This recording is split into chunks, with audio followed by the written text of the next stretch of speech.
Three, two, one. Lights, camera, action. Yeah, Bussy here. Welcome back to Butsy Live. We're not live right now. We're recording this, but eventually we will be live. Second installment here for you. We're gonna put this up on YouTube immediately. I don't know how to edit any of this shit, so what you're getting is what you get. Might get some rambling, etc. We'll see, but we're gonna hop into it. Just a couple thoughts. This will be a quick one tonight. I was still wearing it, I think. Bit of brisket juice. I was having some leftover brisket for dinner. And I laid down fat and happy on the couch. And I'll show the watch off there real quick. Absolutely. I'm just thinking about some weird shit like I always do. So I was like, you know what? Go upstairs and turn on the lights and fire this fucking thing up. So the first thing I was thinking about was why Tiger Woods is the GOAT. And why Tiger Woods is the GOAT, I think, is because he's like a hybrid. He was like a bridge between, how do I say this, old school golf and modern golf, and really revolutionized and set the bar for modern golf. We all know that. But the old school golf, what do I mean by that? So if you're over 40, you probably played, if you played any tournament golf or you took golf seriously as a young man, you probably got to see the transition from the wound golf ball, the liquid filled core wound golf balls with the extremely soft, like you would dent golf balls literally if you thinned them, you'd have to switch balls, they'd turn into an egg, or they'd get bashes in them and it'd break the rubber bands on the inside. It wouldn't be any good. So, anyways, if you're over 40 and you took golf seriously, you probably played one of these balls, and so you probably know where I'm going with this. But Tiger, his entire childhood, all the way up through his U.S. Junior Am wins into, I'm pretty sure, PGA Tour, maybe the first year on tour. I can't remember what year that was, 97 maybe, but what year the Pro V1 came out and kind of revolutionized that whole thing. But he was playing the old game with a ton of speed and learned how to control his golf ball as such. Um, and you don't really see that with guys today. Tiger watched the golf ball curve as many of you did if you get my last reference to playing these wound golf balls back in the day. More than you ever see golf balls curved today. Even the worst slice in the world today does not compare to a slice with a Titleist Tour Bellata, probably the softest golf ball ever made, or even like a Titleist Tour Professional 90 or 100.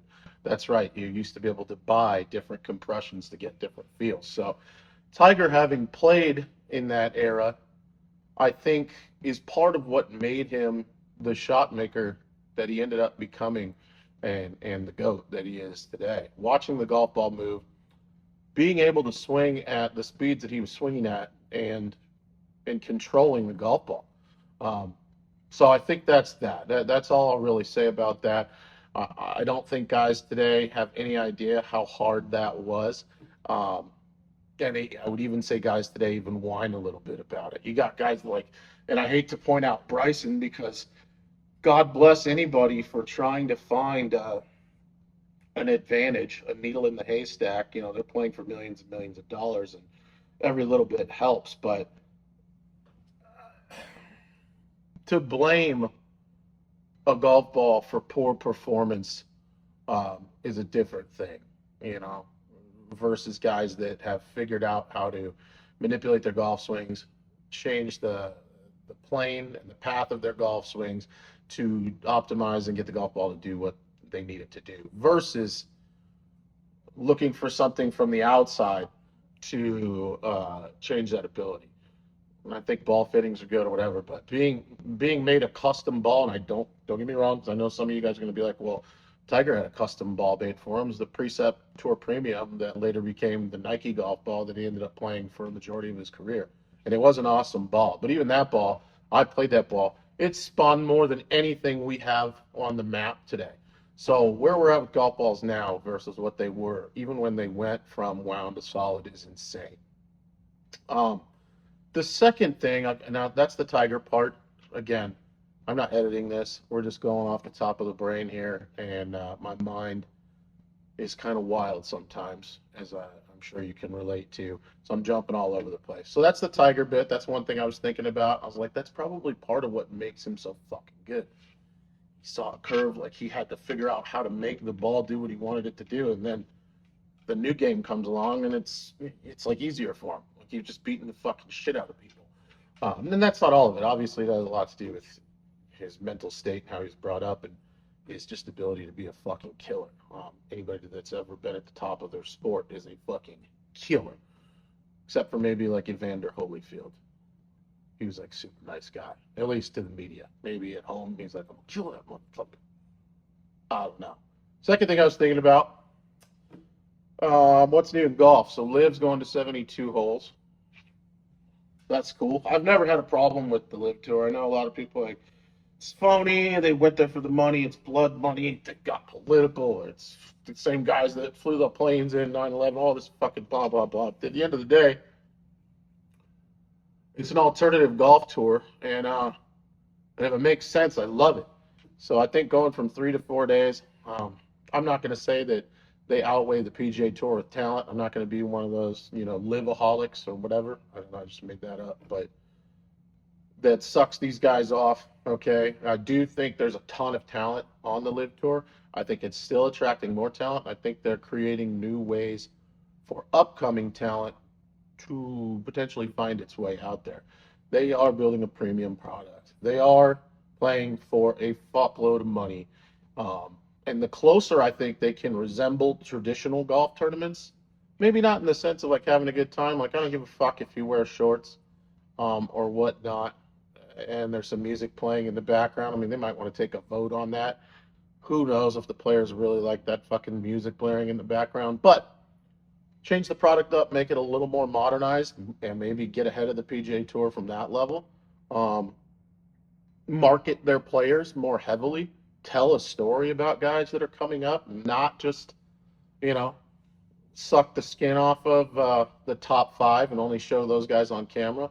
LIV already, if you've seen the product, does a really good job, maybe even too good, of jumping around on the golf course and showing a lot of the golf. So I wouldn't even mind being able to get to a point where we're able to pick who we're watching. But they do need to have coverage of more of the field and tell the story of the upcomers. They need and they deserve on the world golf ranking points. I think that's important. I don't think they said they're going to have a cut after 2 days. Obviously, it's a team thing still. So I don't know. Call that whatever it is. I just want to watch the best players in the world play against each other. And I hope we get to a point where we're closer to doing that.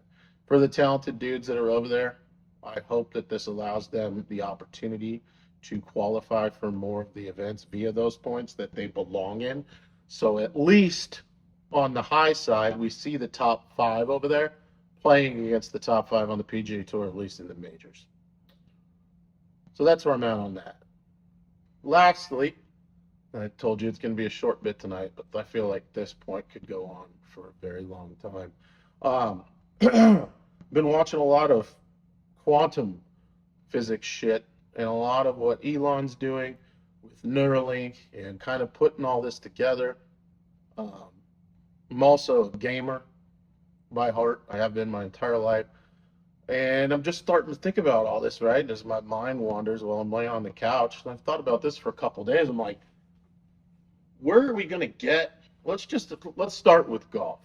What does that look like when quantum computing is powerful enough where you can send and receive data anywhere basically in the universe instantaneously? Like there's no lapse, like there's no gap, like the data transmission is firing there and back and communicating with whatever it wants to, faster than your brain can tell your fucking finger to move. Sorry about this, by the way. We got some baseball cards we were going through. We got a price and put on eBay. But anyways, that's some pretty bad ADD right there. I apologize. So what does that look like for golf? Like, start using my imagination, and it's like, are we going to be able to like Neuralink into right now? We don't have that. We're like everything's from the outside. Like even with Neuralink, there's people that are completely paralyzed, like quadriplegic, arms and legs, but the dude can play Call of Duty with his brain, right? Uh, and he's even faster than people that, because they have to do this, right? He doesn't have to do it. It's like direct. But that's still outside. Like if one of these Optimus robots gets good enough in the next 15 years, I don't even think it'll take that long, via AI, and they make enough of these things, and we're on like version 20 of the Optimus iPhone, if you will, and it is identical to how the human body moves and operates. Like, would you be able to like fuck a golf simulator, right? Like fuck having to go hit into a screen. Can I pay and like operate, like link in to a robot like in Japan and go tee it up somewhere as the robot? Can I pay for enhanced abilities? Like maybe it's only going to give me what I naturally have in my own plump ass, tight, older body. But there, if I want to throw like an extra 50, I like unlock this Super Trooper version where I have 50% more power in my golf swing. I'm just thinking about this shit.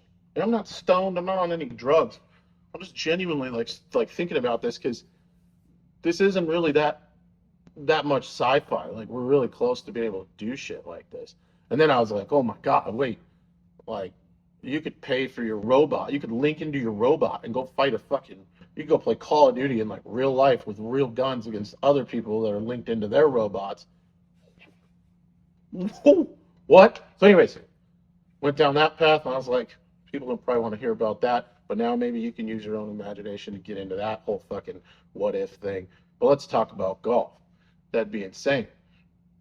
For the very near future, also, I saw that Nike just literally, I thought this was going to be one of those like weird Arabic name pages that has some crazy like science breakthrough posted and it's just bullshit for clicks. This is Nike that posted this. It's a wearable exoskeleton shoe that wraps around your calf, like up here, and gives you more walking and leg power with like an advanced amount of battery life. So then my brain starts going down that path. I'm like, okay, golf. How does that apply to golf? Well, that's just the lower leg, and that's like in 2025. It's not even 2026 yet. That shit's coming out. I bet it comes out right around Christmas. Like literally, like in the next month and a half, they drop that or they take pre-orders for it. Go look it up. It's real. You can. That's gonna come out for the masses. You can buy a fucking robot leg, almost that makes you faster than you are now. And it's electronic and it's made by Nike. It's a fucking shoe with a robot arm on it. So I start thinking about golf and like the senior tour and all this shit. And like, what if they start coming out with these exoskeletons and like there's nothing that separates anymore, like the old guys from the young guys. Like they could put on one of these suits and maybe it gets so streamlined and like efficient and small and wearable and out of the way that this guy can like turn and use his legs with the power that he had or even beyond when he was like in his 20s. Do you have like a super tour eventually? Now I know other things break down with golf, for the older guys, like their nerves, they get the yips and the brain doesn't work as fast. And like there's a lot of things that go and scoring drops because of it. But from a power perspective, if you could give a guy back, 50 yards or 40 yards to where there was an even playing field with young guys in terms of power and speed, or even like women as well. Like if a 25-year-old guy didn't have a physical advantage just because of who he is, and anybody can now be made to swing that hard, it'd be interesting. Is that fair? Like, do you have some sort of, I don't know, physical test? Do they all play on the same field? Do you just allow anybody that can, I don't know, are there limits? It's basically like external steroids, like in a robots. I don't know. So again, just some weird shit that was on my mind tonight. I don't know if you want to call this a podcast. This is more of a show. It's a little studio I'm hanging out in. I got to show off this sexy ass putter. We got some PXG wedges over there by Peretti, tour only head cover. See if you can see that. It's got bone outline stamping on the back, a little rainbow print. You can see the face, little skulls on there. Had them do blank bottom. We got a dot sightline, sexy pumpkin orange grip, and I think we'll conclude it there. I'll edit some of this shit and put it on Instagram. Otherwise, you guys that are subscribed, I hope you'd enjoyed that fucking little psycho rant that we just went on. Shout out to the sponsors. Let me see if I can remember everybody. We got Devro Golf. Code is Butsy. Save a shitload of money there.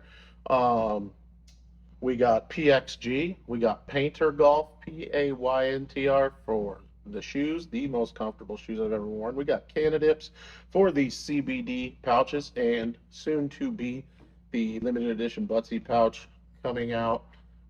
We got Jones Golf Co. for bats. We got Travis Matthew for travel gear. We got, I'm looking around, Super Stroke for custom grips. Newton Golf Shafts, KBS custom iron shafts and putter shafts. Who am I missing? Short Par 4, obviously, #1 subscription service out there. They just went back to their old school ways, offering 2 subscription services instead of a bunch of other bullshit. And I'm saying that nicely because that was when they were the best, and they're back to doing that. So you have the Fairway membership, and then the one that's above it, you get way more than you pay for it shipped out in the mail. And it's a nice surprise. It's like a little gift once a month. Who else? Look around here. I think I'm missing everybody, but that's about it. We're working on Red Bull. We'll see. But yeah, I think that's it for this episode. Thanks for watching. Hallelujah. Go Whoop Crowd.